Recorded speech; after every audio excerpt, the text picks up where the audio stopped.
Hello all. ఈరోజు మనం Kannappa movie review చూద్దాము. కన్నప్ప మూవీ రివ్యూ చెప్పాలి అంటే మొదట ఫస్ట్ తీసుకున్న విధానం అయితే బాగుంది. ఎందుకంటే నాకు ఫస్ట్ ఇనీషియల్‌గా ఇద్దరు పాపలొచ్చి పాట అనేది పాటతోటి మొదలు పెడతారు ఈ సినిమాని.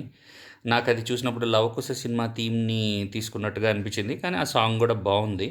టు సే హానెస్ట్‌లీ చెప్పాలంటే నిజంగా ఒకటి అబ్జర్వ్ చేశాను నేను ఈ మూవీలో. ఈ మూవీలో సాంగ్స్ ప్రమోషన్ అంతగనం చేయలేదు గానీ సాంగ్స్ బానే ఉన్నాయి. విన్నప్పుడు థియేటర్‌లో ఈ సాంగ్స్ ఎలా మిస్ అయ్యాము అన్నట్టుగా అయితే అనిపించింది. ఒక్క సాంగ్ అయితే 'శివుడి మీద' పాట అది ప్రమోట్ చేశారు గానీ, మిగతా 2 సాంగ్స్ అంతగానం ఎక్కువ ప్రమోట్ చేయలేదేమో అనిపించింది. బట్ సినిమా మొత్తాన్ని చూసినప్పుడైతే గనక ఓవరాల్‌గా పాటలు బానే ఉన్నాయి. ఆహ్, విష్ణు యాక్టింగ్ అయితే అంత పెద్ద ఇంప్రెసివ్‌గా అయితే లేదు. మోహన్ బాబు గారు చాలా బాగా యాక్ట్ చేశారు. ఆయన గురించి చెప్పాల్సిన అవసరం లేదు. కానీ ఆయనకిచ్చిన పాత్ర ఏదైతే ఉందో 'అగస్త్య శాస్త్రి' ఈవెన్ కన్నప్ప పాత సినిమాతోటి కంపేర్ చేస్తే యెస్, ఆ పాత సినిమా ఛాయలున్నాయి. రావు గోపాలరావు గారి అబ్బాయి కింద యాక్టింగ్ చేసిన అతనిది అట్లా క్యారెక్టర్లుంటాయి గదా! ఏవైతే ఉన్నాయో పాత కన్నప్ప సినిమాలో ఆ క్యారెక్టర్స్ అయితే బానే రిసెంబుల్ అయ్యాయి. నాకైతే అయ్యాయి. ఎందుకంటే ఈవెన్ నాకు కన్నడ సినిమాలో నాకు బాగా గుర్తు పద్మనాభం గారు యాక్ట్ చేశారు. ఆ పూజారి గారి కొడుకు కింద. సో, అట్లా మహాదేవ శాస్త్రి గారి కొడుకు కింద పద్మనాభంకి, తిన్నడికి ఉన్న డైలాగ్స్ అవన్నీ కూడా నాకు బానే గుర్తొచ్చాయి. కోరిలేట్ అయ్యాయి. కాకపోతే ఎండింగ్‌కి కోరిలేట్ అయ్యాయి. అది biggest disadvantage of the movie. ఎందుకంటే ఫస్ట్ మూవీలో క్యారెక్టర్స్ ఎస్టాబ్లిష్‌మెంట్ అనేది ప్రాపర్‌గా చేస్తే బావుండేది. అంటే ఇతని కొడుకు, ఇతనికొక కుటుంబం అనేది. రెండోది వీళ్ళొక ఎన్విరాన్మెంట్‌ని క్రియేట్ చేశారు. ఆ ఎన్విరాన్మెంట్ అనేది వర్చువల్ ఎన్విరాన్మెంట్ లాగా ఉంది గానీ, అది రియల్ ఎన్విరాన్మెంట్ లాగా లేదు. లెట్ అస్ సే ఇప్పుడు వాళ్ళు ఏమంటున్నారు, ఇప్పుడు కాళహస్తి గురించి చెప్దాం అనుకున్నారు. కాళహస్తి ప్రాంతం అని చెప్పారు. లేదా గూడాల గురించి మాట్లాడారు. గూడాల గురించి మాట్లాడుతున్న ప్రతిసారి గూడా అక్కడ గూడాల్లో ఇల్లులు చూపించకపోవడం, గూడాల్లో వాతావరణం చూపించకపోవడం, ఒక ఎటు చూసినా కూడా పచ్చిక బయళ్ళు, పచ్చని పొలాల్లాగా, పచ్చని పొలాలు కూడా కాదు, అది ఇక గ్రీన్ ఫీల్డ్స్ అనొచ్చు మనం. అంటే ఏంటంటే గడ్డితో ఉన్నటువంటి ఏరియా అంతే. పచ్చగా ఉన్నటువంటి ఏరియా. అక్కడేమి ఇల్లులు గానీ, అలా గానీ గూడెంలాగా చూపించలేదు. కొంచెం అది ఆ కైండ్ ఆఫ్ ఇది చేసుండుంటే బాగుండేది. తర్వాత చిన్నపిల్లల డబ్బింగ్ చెప్పించారు. చిన్నపిల్లల డబ్బింగ్ నాకు తెలిసి మంచు లక్ష్మితో చెప్పించారేమో మరి నాకు తెలవదు. మరి మంచు లక్ష్మి ఏమన్నా డైలాగులు బట్టిచ్చిందా లేతే ఏంటి అనేది. తెలుగునైతే కూనీ చేశారు కన్నప్ప పేరుతోటి ఆ పిల్లలు. కొంచెం బాగా చెప్పుండుంటే బాగుండేది పిల్లలతోటి. తర్వాత ప్రభాస్ వస్తాడు. వచ్చినంత సేపు కూడా ప్రభాస్‌ది సీన్స్ బానే ఉంటాయి. మోహన్ లాల్ యాక్టింగ్ కూడా బానే ఉంది కిరాతకుడిగా. మోహన్ లాల్ కూడా స్క్రీన్ ప్రెజెన్స్ అపీలింగ్‌గానే ఉంది గానీ, మరీ దారుణంగా ఆ మేకప్ చూస్తే మోహన్ లాల్‌ని ఎందుకు అంతంత అవసరమా అట్లాగా అన్నట్టుగా అనిపించింది. కానీ ఒకటైతే నేను నిజంగా చెప్పగలను.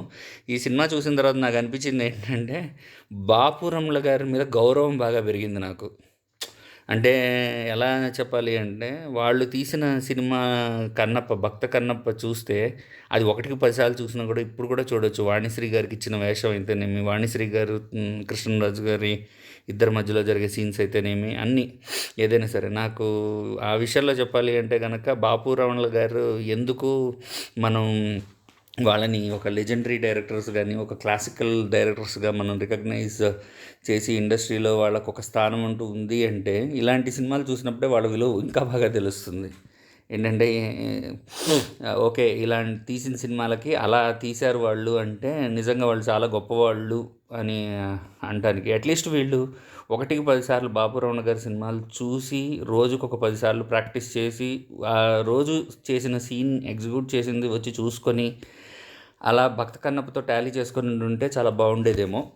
మరి అలా ఎందుకు చేయలేదో నాకు తెలవదు గానీ, ప్రస్తుతానికైతే గనక ఈ సినిమా గురించి చెప్పాలి అంటే, హీరోయిన్‌ని పెట్టింది 2 పీస్ డ్రెస్సులేసి ఊరంతా తిప్పేసేసి ఏదో చేయడానికిను నాకు అంతకు మించి ఏమి అనిపించలేదు. ఎందుకంటే విష్ణుని చూస్తే ఫుల్ కవర్డ్‌లో ఉంటాడు మొత్తం. పోనీ హీరోయిన్ మదర్‌ని చూస్తే, హీరోయిన్ మదర్‌కి వేషం వేసిన మధుబాల గారు ఆమె ఫుల్ కవర్‌లో ఉంటుంది. మరి హీరోయిన్‌కి ఎందుకు 2 పీస్ డ్రెస్సులేసారో తెలవదు. 24 గంటలు ఆమె 2 పీస్ డ్రెస్సులేసుకొని తిరుగుతూ ఉంటుంది.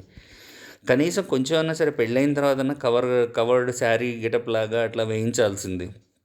ఎందుకంటే అవతల పక్క హీరోయిన్ తల్లి ఉంది గదా! హీరోయిన్ తల్లికి మీరు డీసెంట్‌గా డ్రెసెస్ ఏయించారు గదా! అటువంటప్పుడు తల్లి పెంపకంలో పెరిగిన కూతురు, అందులోనూ యువరాణిగా ఉన్న అమ్మాయి, తర్వాత ఆ గూడాన్ని ఏలే అమ్మాయి, ఆ అమ్మాయి అయినప్పుడు 2 పీస్ డ్రెస్సుల్లో తిరగదు గదా! మరి ఆ డైరెక్టర్ హీరోయిన్‌ని తీసుకున్న విధానం ఏంటి అనేది నాకు తెలవదు. బట్ చూస్తుంటే అనిపించింది అయితే అదే. తర్వాత అక్షయ్ కుమార్ శివుడిగా చాలా బాగున్నాడు. తర్వాత పార్వతిగా వేసిన మన కాజల్ అగర్వాల్ కూడా బాగానే ఉంది. సో చూద్దాం ఏంటి అనేది రివ్యూ ఇప్పుడు కలెక్షన్స్ వీళ్ళు డిస్ప్లే చేసినప్పుడు. నాకైతే పెద్ద అంత అనిపించలేదు సినిమా చూస్తే, కానీ ఇంకా బెటర్గా చేసుకోవాల్సింది. బట్ ఉన్న వాటిలో ఇప్పటివరకు చేసిన మంచు విష్ణు సినిమాలన్నిటిలో మంచి ఎగ్జిక్యూషన్ చేసిన మూవీ అనే చెప్పుకోవచ్చు. ఎందుకంటే ఇప్పటివరకు తీసిన రాడ్ సినిమాలతో పోలిస్తే ఇది ద బెస్ట్ మూవీ అనే చెప్పొచ్చు. కన్నప్ప. అంతే. Thank you.